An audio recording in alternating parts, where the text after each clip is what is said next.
Fala pessoal, estamos nos encontrando mais uma vez para mais uma aula de Geografia. Meu nome é Mário Sérgio e sou do canal Geografia é Aqui.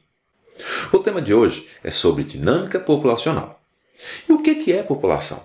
População é um conjunto de pessoas que moram em um determinado local, que residem em um determinado local. Repare que tem um limite geográfico. Ou seja, essa população, ela normalmente tem características comuns. Boa parte das vezes tem a mesma origem étnica, tem a mesma origem cultural, tem características sociais próximas. Mas não quer dizer que população está diretamente relacionada a povo. Ou seja, dentro de um mesmo território nós podemos ter povos diferentes. Outra característica importante quando a gente analisa as características de população, são as condições que essa população tem, o acesso que essa população tem, por exemplo, a recursos, a riqueza econômica, a direitos e daí por diante. Nós vamos ver uma diferença muito grande entre populações de países desenvolvidos, ricos, populações de países em desenvolvimento e de países subdesenvolvidos. Ou seja, os países ricos, a população tem um acesso muito grande à distribuição de riquezas, a direitos e daí por diante. Nos países pobres, na maioria das vezes, a população não tem acesso a essas características. Se a gente está falando de população, qual o tamanho da população do mundo? Hoje, aproximadamente 7,7 bilhões de habitantes. Bem, e como que essa população cresceu? Será que cresceu no mesmo ritmo? Não. Nós vamos ter um crescimento acelerado, principalmente a partir de 1960. E por que isso ocorre?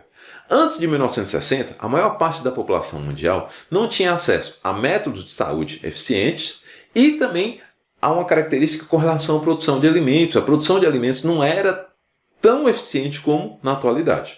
Ou seja, a partir de 1960 a gente vê essa mudança. Consequentemente, nós vamos ter aí um crescimento maior da população a partir deste momento. A partir da ideia de crescimento populacional, surgiram algumas teorias para analisar esse crescimento. A primeira teoria que surgiu foi a teoria de Malthus. Malthus entendia que a população iria crescer em progressão geométrica e os alimentos iriam crescer em progressão aritmética. O que isso quer dizer? Enquanto a população seria multiplicada, os alimentos seriam somados. Ou seja, a população iria crescer bem mais rápido do que os alimentos. A teoria de Malthus é uma teoria considerada conservadora e natalista, ou seja, que considera basicamente a natalidade, o crescimento populacional. Porém, a partir do momento que a gente teve o desenvolvimento tecnológico, essa teoria de Malthus, ela, de certo modo, ela não poderia ser mais considerada. A partir dela, então, nós temos a segunda teoria, que é a teoria neomalthusiana. Para os neomalthusianos, era necessário fazer um controle da natalidade. Por quê? Eles entendiam que o crescimento acelerado da população impedia o desenvolvimento, porque ia gerar fome, desigualdade social, miséria, etc. A terceira teoria que a gente vai ver é a teoria de Adam Smith. Adam Smith é o pai do liberalismo, é o principal teórico do liberalismo junto com David Ricardo. Todavia, Adam Smith entendia que a população iria crescer junto com os recursos. Como assim? Que o crescimento populacional só poderia ser motivado a partir do momento que eu tivesse recursos para sustentar essa população. Ou seja, que eu tivesse produção de alimentos, que eu tivesse produção industrial e daí por diante. A última teoria é a teoria reformista. Os reformistas, diferente dos neomalthusianos, entendiam que o controle de natalidade se daria a partir do desenvolvimento. De que maneira? Analisando os dados de crescimento da população, principalmente dos países ricos, dos países desenvolvidos, o que essa galerinha percebeu? Que quanto melhor a distribuição de riquezas, quanto menor a desigualdade social, menor também era a natalidade. Então, eles entenderam que a natalidade está diretamente relacionada à questão de desenvolvimento do país. Dessa forma, o que eles entendiam? Que era necessário fazerem reformas sociais, econômicas, para que houvesse uma distribuição dos recursos pela sociedade. Para que nós possamos entender população, temos que entender alguns conceitos básicos. O primeiro é população absoluta. População absoluta é a quantidade de pessoas que residem em uma determinada área. Repare que eu estou colocando um limite geográfico. Ou seja, como assim? Qual que é a população absoluta do Brasil? É o número total de pessoas que residem no Brasil. Qual que é o limite? Geográfico, o território, a fronteira nacional. Como eu posso ter também população absoluta de Minas Gerais, o número total de habitantes de Minas Gerais, população absoluta de uma cidade e daí por diante. Certo? Isso é população absoluta. Por outro lado, tem também população relativa. O que é população relativa? Relativa ao quê, né? Como assim? População relativa é a mesma coisa também que densidade demográfica. Como que se calcula isso? É pegar a população absoluta e dividir pela área que essa população está ocupando. Ou seja, como que eu vou calcular a população absoluta do Brasil? É pegar o tamanho da população brasileira, população absoluta, dividir pela área do território nacional. Agora, o que população relativa vai me dar? Simplesmente um número? Na verdade, a população relativa vai me informar se aquela região, se aquela área, ela está muito ocupada ou pouco ocupada. Ou seja, a informação que ela me dá é habitante por quilômetro quadrado. Se eu tenho muitos habitantes por quilômetro quadrado, isso quer dizer que aquela área está muito ocupada. Se eu tenho poucos habitantes por quilômetro quadrado, qual que é a conclusão? Que aquela área está pouco ocupada.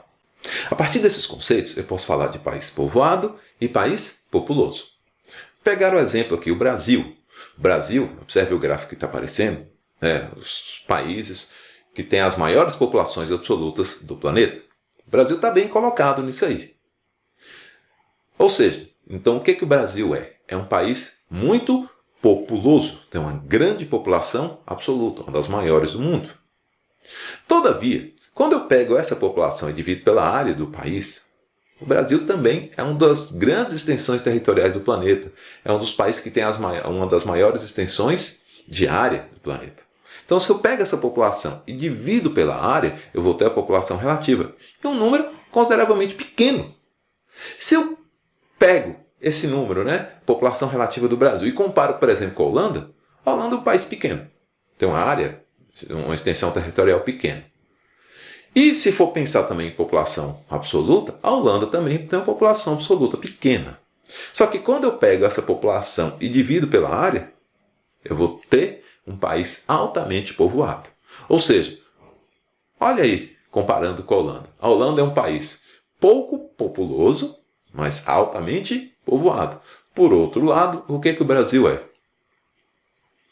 Muito populoso, mas não é tão povoado. Eu vou ter a distribuição da população ao redor do planeta de acordo com os continentes. Observe aí, o continente que tem a maior população absoluta do mundo hoje é a Ásia, seguido aí pela África, depois vem a América, Europa e por último a Oceania.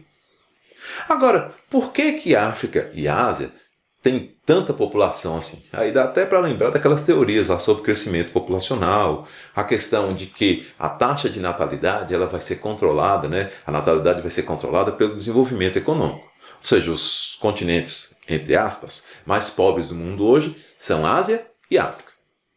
Agora, outro fator que é interessante nós considerarmos também está relacionado com o que a gente chama de áreas ecúmenas e áreas anecúmenas. O que são áreas ecúmenas? Áreas propícias à ocupação, que têm fatores naturais que propiciam a ocupação, ou seja, que favorecem a ocupação humana, certo? Ou então, fatores adquiridos a partir da interferência humana. Se eu, por exemplo, construo uma barragem, ou seja, eu vou ter água para irrigação, para ter sedentação humana e daí por diante, isso é um fator humano, ou seja, uma interferência humana. Por outro lado, eu tenho áreas anecúmenas. Áreas anecúmenas são áreas pouco propícias à ocupação. Normalmente as áreas anecúmenas estão relacionadas com o quê? São regiões ou muito frias ou muito secas, por exemplo, deserto, é uma característica de área anecúmena. O norte da Rússia, a Sibéria, que é uma região muito fria, climas subpolar, transição para polar, também são áreas anecúmenas. Então, onde nós vamos encontrar a maior concentração de população do planeta? Nas áreas ecúmenas. Velho, não é possível que você assistiu essa videoaula até agora, não se inscreveu no canal, não deu um like e nem marcou o sininho? Velho, quebra o galho aí.